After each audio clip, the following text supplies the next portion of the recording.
Stave 5. The end of it. Yes, and the bedpost was his own, the bed was his own, the room was his own. Best and happiest of all, the time before him was his own, to make amends in. "I will live in the past, the present, and the future," Scrooge repeated as he scrambled out of bed. "The spirits of all three shall strive within me. Oh, Jacob Marley, heaven and the Christmas time be praised for this. I say it on my knees, old Jacob, on my knees." He was so fluttered and so glowing with his good intentions that his broken voice would scarcely answer to his call.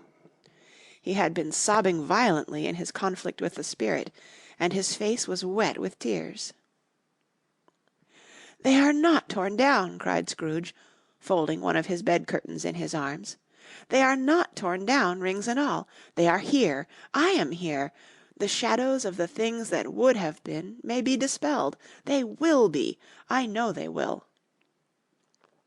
His hands were busy with his garments all this time, turning them inside out, putting them on upside down, tearing them, mislaying them, making them parties to every kind of extravagance. "I don't know what to do," cried Scrooge, laughing and crying in the same breath, and making a perfect Laocoon of himself with his stockings. "I am as light as a feather. I am as happy as an angel. I am as merry as a schoolboy. I am as giddy as a drunken man. A Merry Christmas to everybody. A Happy New Year to all the world. Hallo here! Whoop! Hallo!" He had frisked into the sitting-room, and was now standing there, perfectly winded. "There's the saucepan that the gruel was in," cried Scrooge, starting off again and going round the fireplace. "There's the door by which the ghost of Jacob Marley entered. There's the corner where the ghost of Christmas Present sat. There's the window where I saw the wandering spirits. It's all right. It's all true. It all happened. Ha, ha, ha!" Really, for a man who had been out of practice for so many years, it was a splendid laugh, a most illustrious laugh. The father of a long, long line of brilliant laughs. "I don't know what day of the month it is," said Scrooge. "I don't know how long I have been among the spirits. I don't know anything. I'm quite a baby. Never mind, I don't care. I'd rather be a baby. Hallo! Whoop! Hallo here!" He was checked in his transports by the churches ringing out the lustiest peals he had ever heard. Clash, clash, hammer. Ding, dong, bell. Bell, dong, ding. Hammer, clang, clash. Oh, glorious, glorious! Running to the window, he opened it and put out his head. No fog, no mist. Clear, bright, jovial, stirring, cold. Cold, piping for the blood to dance to. Golden sunlight. Heavenly sky. Sweet fresh air. Merry bells. Oh, glorious, glorious! "What's to-day?" cried Scrooge, calling downward to a boy in Sunday clothes, who perhaps had loitered in to look about him. "Eh?" returned the boy, with all his might of wonder. "What's to-day, my fine fellow?" said Scrooge. "To-day?" replied the boy. "Why, Christmas Day." "It's Christmas Day," said Scrooge to himself. "I haven't missed it. The spirits have done it all in one night. They can do anything they like. Of course they can. Of course they can. Hallo, my fine fellow!" "Hallo," returned the boy. "Do you know the poulterers in the next street but one at the corner?" Scrooge inquired. "I should hope I did," replied the lad. "An intelligent boy," said Scrooge. "A remarkable boy. Do you know whether they've sold the prize turkey that was hanging up there? Not the little prize turkey, the big one." "What? The one as big as me?" returned the boy. "What a delightful boy," said Scrooge. "It's a pleasure to talk to him. Yes, my buck." "It's hanging there now," replied the boy. "Is it?" said Scrooge. "Go and buy it." "Walker!" exclaimed the boy. "No, no," said Scrooge. "I am in earnest. Go and buy it, and tell him to bring it here, that I may give them the directions where to take it. Come back with the man, and I'll give you a shilling. Come back with him in less than 5 minutes, and I'll give you half a crown." The boy was off like a shot. He must have had a steady hand at a trigger who could have got a shot off half so fast. "I'll send it to Bob Cratchit's," whispered Scrooge, rubbing his hands and splitting with a laugh. "He shan't know who sends it. It's twice the size of Tiny Tim. Joe Miller never made such a joke as sending it to Bob's will be." The hand in which he wrote the address was not a steady one, but write it he did, somehow, and went downstairs to open the street door, ready for the coming of the poulterer's man. As he stood there, waiting his arrival, the knocker caught his eye. "I shall love it as long as I live," cried Scrooge, patting it with his hand. "I scarcely ever looked at it before. What an honest expression it has in its face! It's a wonderful knocker. Here's the turkey. Hallo! Whoop! How are you? Merry Christmas!" It was a turkey. He never could have stood upon his legs, that bird. He would have snapped 'em off short in a minute, like sticks of sealing wax. "Why, it's impossible to carry that to Camden Town," said Scrooge. "You must have a cab." The chuckle with which he said this, and the chuckle with which he paid for the turkey, and the chuckle with which he paid for the cab, and the chuckle with which he recompensed the boy, were only to be exceeded by the chuckle with which he sat down breathless in his chair again, and chuckled till he cried. Shaving was not an easy task, for his hand continued to shake very much, and shaving requires attention, even when you don't dance while you are at it. But if he had cut the end of his nose off, he would have put a piece of sticking plaster over it and been quite satisfied. He dressed himself, all in his best, and at last got out into the streets. The people were by this time pouring forth, as he had seen them with the ghost of Christmas Present, and, walking with his hands behind him, Scrooge regarded every one with a delighted smile.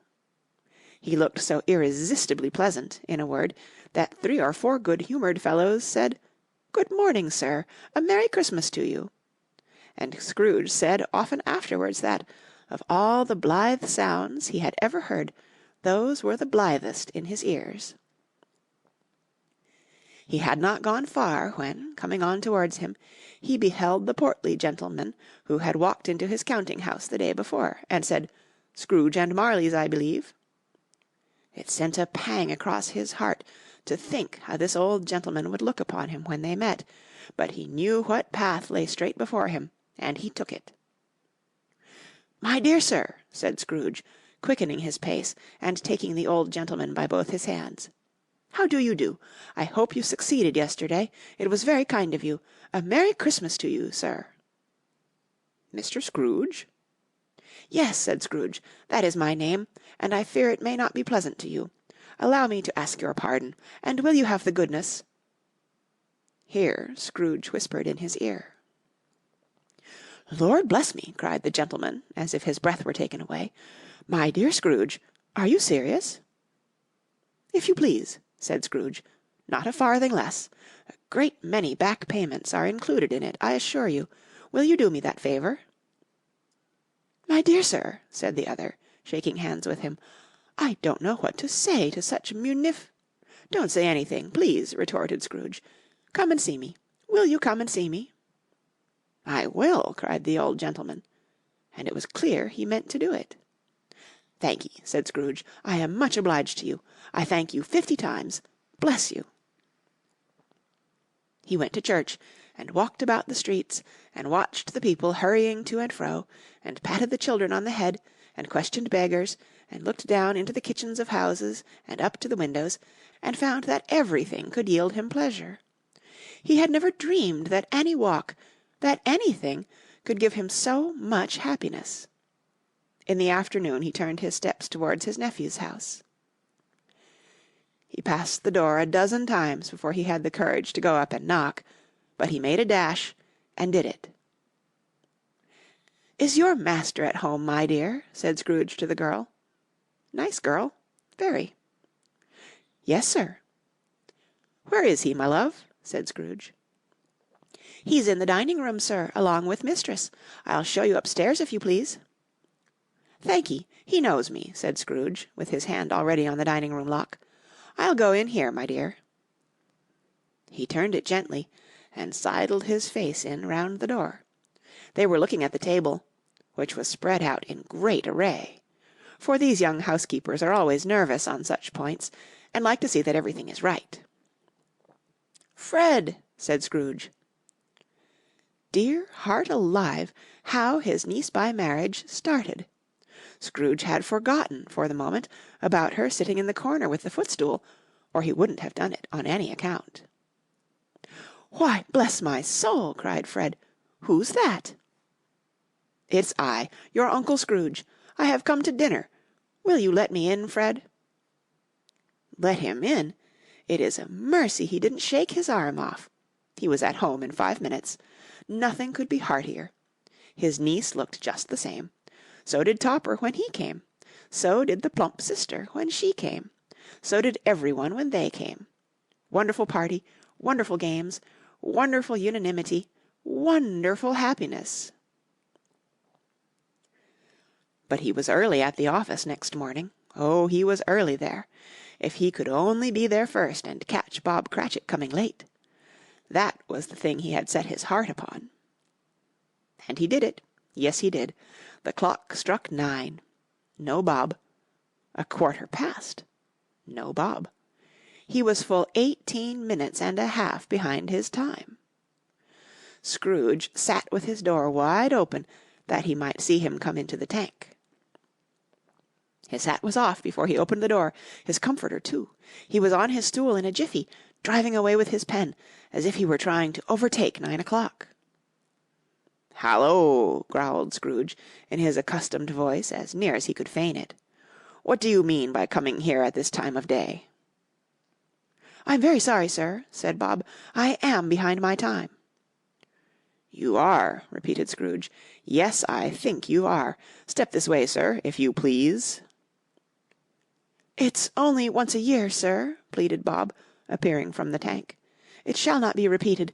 I was making rather merry yesterday, sir." "Now I'll tell you what, my friend," said Scrooge.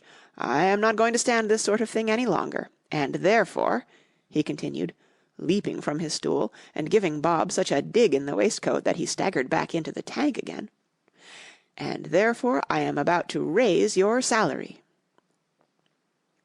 Bob trembled, and got a little nearer to the ruler.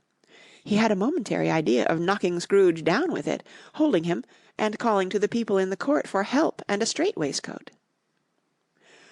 "A Merry Christmas, Bob!" said Scrooge with an earnestness that could not be mistaken, as he clapped him on the back. "A merrier Christmas, Bob, my good fellow, than I have given you for many a year. I'll raise your salary, and endeavour to assist your struggling family, and we will discuss your affairs this very afternoon, over a Christmas bowl of smoking bishop, Bob. Make up the fires, and buy another coal-scuttle before you dot another I, Bob Cratchit." Scrooge was better than his word. He did it all, and infinitely more. And to Tiny Tim, who did not die, he was a second father. He became as good a friend, as good a master, and as good a man as the good old city knew, or any other good old city, town, or borough in the good old world. Some people laughed to see the alteration in him, but he let them laugh, and little heeded them, for he was wise enough to know that nothing ever happened on this globe, for good, at which some people did not have their fill of laughter in the outset, and, knowing that such as these would be blind anyway, he thought it quite as well that they should wrinkle up their eyes in grins as have the malady in less attractive forms. His own heart laughed, and that was quite enough for him. He had no further intercourse with spirits, but lived upon the total abstinence principle ever afterwards, and it was always said of him that he knew how to keep Christmas well, if any man alive possessed the knowledge. May that be truly said of us, and all of us. And so, as Tiny Tim observed, God bless us, every one. End of Stave 5, and the end of A Christmas Carol by Charles Dickens. Read for you by Kara Schallenberg, www.kray.org, in December 2012 in San Diego, California. Merry Christmas.